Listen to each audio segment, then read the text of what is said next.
Hello everyone. तो ये है हमारे पास एनक्लेस सॉन्डर्स की 9th एडिशन की बुक हमारे पास है।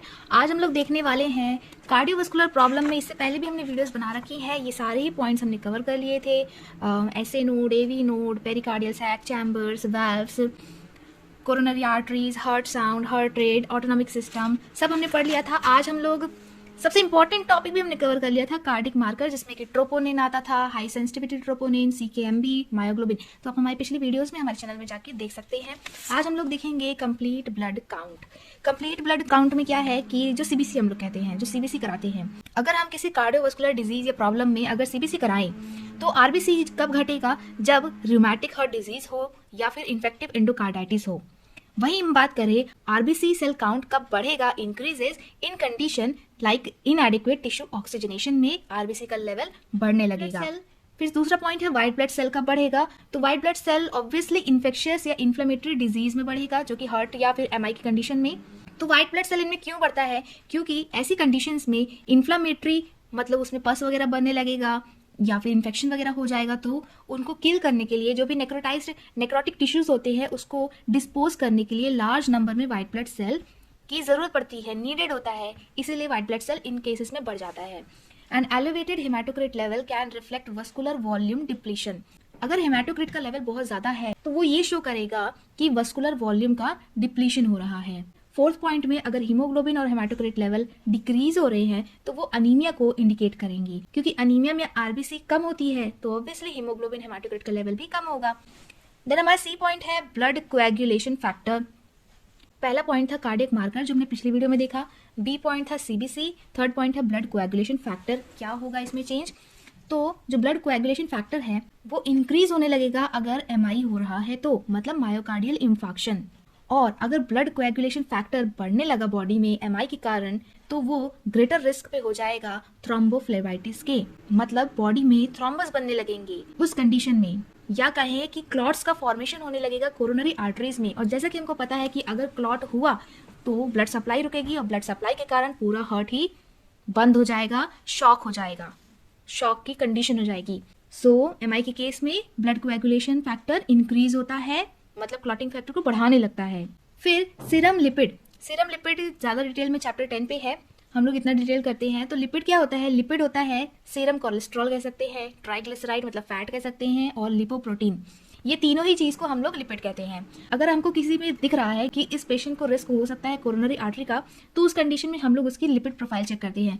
लिपिड क्या करता है? जैसे कि फैट है, कोलेस्ट्रॉल है, तो ये हमारी आर्टरीज में डिपॉजिट होने लगता है। इसीलिए जानने के लिए कि कहीं कोई कोरोनरी आर्टरी डिजीज तो नहीं हो रही, लिपिड प्रोफाइल चेक किया जाता है, जिसमें कि लिपोप्रोटीन ए और एलपीए एलडीएल का एक मॉडिफाइड फॉर्म होता है, मतलब लो डेंसिटी लिपोप्रोटीन का ये एक मॉडिफाइड फॉर्म होता है। इसके कारण बॉडी में एथेरोस्क्लेरोटिक प्लेक्स बनने लगते हैं और क्लॉट्स का फॉर्मेशन भी बढ़ने लगता है इस लिपोप्रोटीन के कारण। फिर ई पॉइंट है होमोसिस्टीन। होमोसिस्टीन क्या होता है? अगर होमोसिस्टीन का लेवल बॉडी में बढ़ा है तो वो कार्डियोवास्कुलर डिजीज के होने का रिस्क बताता है। इसकी नॉर्मल वैल्यू 4.5 to 11.9 माइक्रोमोल होती है और ये एज और जेंडर पर डिपेंडेंट होती है, मतलब अलग एज के लिए अलग वैल्यू रहती है। फिर एफ पॉइंट है highly sensitive C reactive protein, जिसको HSCRP कहते हैं। ये डिटेक्ट करता है कोई भी इन्फ्लामेटरी प्रोसेस अगर हो रही है उसमें ये प्रोटीन बढ़ने लगेगा, highly sensitive C reactive protein. जैसे कि अगर बॉडी में एथेरोथ्रोम्बोसिस हो रहा है तो ये प्रोटीन बढ़ेगा। अगर इसका लेवल लेस देन 1 mg पर लीटर से कम है तो मतलब कि लो रिस्क है इन्फ्लेमेटरी प्रोसेस होने का। अगर इसका लेवल 3 mg पर लीटर से ज्यादा है तो ये हायर रिस्क बताएगा हार्ट डिजीज का, कि हार्ट में अब इन्फ्लेमेटरी प्रोसेस हो रहा है। इस प्रोटीन का लेवल भी चेक किया जाता है हार्ट प्रॉब्लम्स में। फिर है माइक्रो एल्ब्यूमिनूरिया। माइक्रो एल्ब्यूमिनूरिया मतलब जो एल्ब्यूमिन होता है ना, उसका स्मॉल अमाउंट ऑफ प्रोटीन अगर यूरिन में पाया जा रहा है, ये एक मार्कर की तरह इंडिकेट करेगा कि एंडोथेलियम डिस्फंक्शन हो रही है कार्डियोवास्कुलर की। एंडोथेलियम उसकी इनर मोस्ट लेयर थी हार्ट की, तो इस प्रोटीन का पाया जाना यूरिन में भी इंडिकेट करेगा कि कार्डियोवास्कुलर डिजीज हो रही है। फिर एच पॉइंट है इलेक्ट्रोलाइट्स। इलेक्ट्रोलाइट्स क्या होंगे कार्डियोवास्कुलर डिजीज में? तो पहला है पोटेशियम। उसका लेवल बॉडी में कम भी हो सकता है, ज्यादा भी हो सकता है। अगर बॉडी में पोटेशियम का लेवल कम है तो उसके कारण कार्डिक इलेक्ट्रिकल इंस्टेबिलिटी होगी, मतलब हार्ट प्रॉपरली इलेक्ट्रिकल इम्पल्सेस नहीं जनरेट कर पाएगा, वेंट्रिकुलर डिसरिथमिया होगी, अलग अलग अरिथमियाज होने लगेंगे वेंट्रिकल्स के, और डिजॉक्सिन की टॉक्सिसिटी होने का भी रिस्क बढ़ जाएगा ड्यू टू लेस पोटाशियम। और क्या होगा, अगर हम ईसीजी की स्ट्रिप देखें हाइपोकैलेमिया वाले में, तो उसमें टी वेव इन्वर्स हो जाएगी, एक नई वेव का अपीयरेंस होगा यू वेव, और एसटी डिप्रेशन होगा। फिर हाइपरकैलेमिया में क्या होगा, हाइपरकैलेमिया असिस्टोल और वेंट्रिकुलर डिसरिथमिया ये भी करती है, ये भी वेंट्रिकुलर डिसरिथमिया करती थी, और हाइपरकैलेमिया भी यही करेगी। हाइपरकैलेमिया में ईसीजी की अगर हम लोग स्ट्रिप देखें तो उसमें टॉल पीक्ड टी वेव होगी, क्यूआरएस कॉम्प्लेक्स वाइड होगा, और प्रोलॉन्ग पीआर इंटरवल होगा, और एक फ्लैट पी वेव भी दिखाई देगी हाइपरकैलेमिया वाले कंडीशन में। फिर दूसरा इलेक्ट्रोलाइट है सोडियम। सोडियम बहुत इंपॉर्टेंट है, जैसे कि अगर कार्डियक प्रॉब्लम है, हार्ट प्रॉब्लम है, तो उस कंडीशंस में ना डायूरेटिक देते हैं, ताकि जितना ज़्यादा फ्लूइड बॉडी से बाहर निकले उतना ज़्यादा कार्डिक लोड कम हो सके, मतलब हार्ट को कम काम करना पड़े। तो जितना ज़्यादा डायूरेटिक देंगे उतना ही ज़्यादा सीरम सोडियम का लेवल भी कम होता जाएगा बॉडी से। और इसमें एक और पॉइंट है कि सोडियम जो होता है ना, वो वाटर को रिटेन करने की एबिलिटी होती है, जिसके कारण वाटर को होल्ड करके रखता है बॉडी में। जितना ज़्यादा वाटर होगा उतना ही ज़्यादा कार्डिक में लोड पड़ेगा, इसीलिए डायूरेटिक देते हैं ताकि सोडियम भी रिलीज आउट हो सके।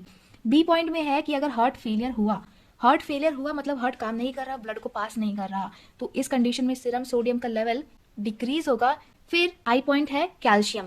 कैल्शियम क्या है, तो अगर हाइपोकैल्सीमिया हुआ, कैल्शियम का डिक्रीज लेवल हुआ, तो वो वेंट्रिकुलर डिसरिथमिया कराएगा, प्रोलॉन्ग एसटी और क्यूटी इंटरवल कराएगा, और कार्डिक अरेस्ट भी करा सकता है hypocalcaemia. Hypercalcaemia shortened ST segment कराता है और वाइड टी वेव कराता है, एट्रियो वेंट्रिकुलर ब्लॉक करा सकता है, tachycardia, bradycardia, digitalis hypersensitivity and cardiac arrest ये भी करा सकता है। तो ये दोनों इनके अलग अलग पॉइंट्स थे। फिर जे पॉइंट है फॉस्फोरस लेवल। फॉस्फोरस लेवल और कैल्शियम लेवल दोनों एक दूसरे से रिलेटेड होते हैं। जैसे कि जो फॉस्फोरस होता है वो इन्वर्सली प्रोपोर्शनल होता है कैल्शियम की, मतलब अगर बॉडी में फॉस्फोरस बढ़ा तो मतलब कैल्शियम डिक्रीज होगा, अगर बॉडी में कैल्शियम बढ़ा तो फॉस्फोरस डिक्रीज होगा। तो ये दोनों एक दूसरे के अपोजिट काम करते हैं। मान लीजिए एंटागोनिस्ट है, तो यही यहाँ पे भी लिखा है कि द किडनीज रिटेन और excrete them in an inverse relationship. अगर किडनीज ने इसको एक्सक्रीट किया तो बॉडी में इसका लेवल बढ़ेगा, अगर इसको एक्सक्रीट किया तो इसका लेवल बढ़ेगा। तो ये था फॉस्फोरस की कहानी। फिर के पॉइंट है मैग्नीशियम। अगर बॉडी में मैग्नीशियम का लेवल लो है तो वो वेंट्रिकुलर टेकिकार्डिया और फिब्रिलेशन करा सकता है। ईसीजी स्ट्रिप में अगर मैग्नीशियम कम है, अगर हाइपोमैग्नीसीमिया है, तो एक टॉल टी वेव दिखाई देगी डिप्रेस्ड एसटी सेगमेंट के साथ। अगर हाई मैग्नीशियम है तो मसल वीकनेस होने लगेगी, हाइपोटेंशन, ब्रेडिकार्डिया होगा। ईसीटी में हाई मैग्नीशियम लेवल में प्रोलॉन्ग पीआर होगा और वाइडेंड क्यूआरएस होगा। तो अगर इन इलेक्ट्रोलाइट्स में से अगर किसी का भी लेवल बढ़ा या घटा तो उसके कारण क्या होगा कि कार्डिक इलेक्ट्रिकल इंस्टेबिलिटी बढ़ेगी और ये लाइफ थ्रेटनिंग डिसरिथमियास कॉज कर सकती है। तो अभी हम लोग इसमें इतना पढ़ेंगे। अपनी नेक्स्ट वीडियो में हम लोग blood urea nitrogen, blood glucose, BNP, chest x ray, Holter monitor, ये सब कुछ पढ़ने वाले हैं। हॉल्टर मॉनिटर बहुत इंपॉर्टेंट है, इस वीडियो को देखना तो बिल्कुल मत भूलना। So thank you so much for watching. इस वीडियो को शेयर करिए, जितना आप शेयर करेंगे उतनी ही हम और वीडियोस कंटिन्यू बना पाएंगे। Thank you so much for watching.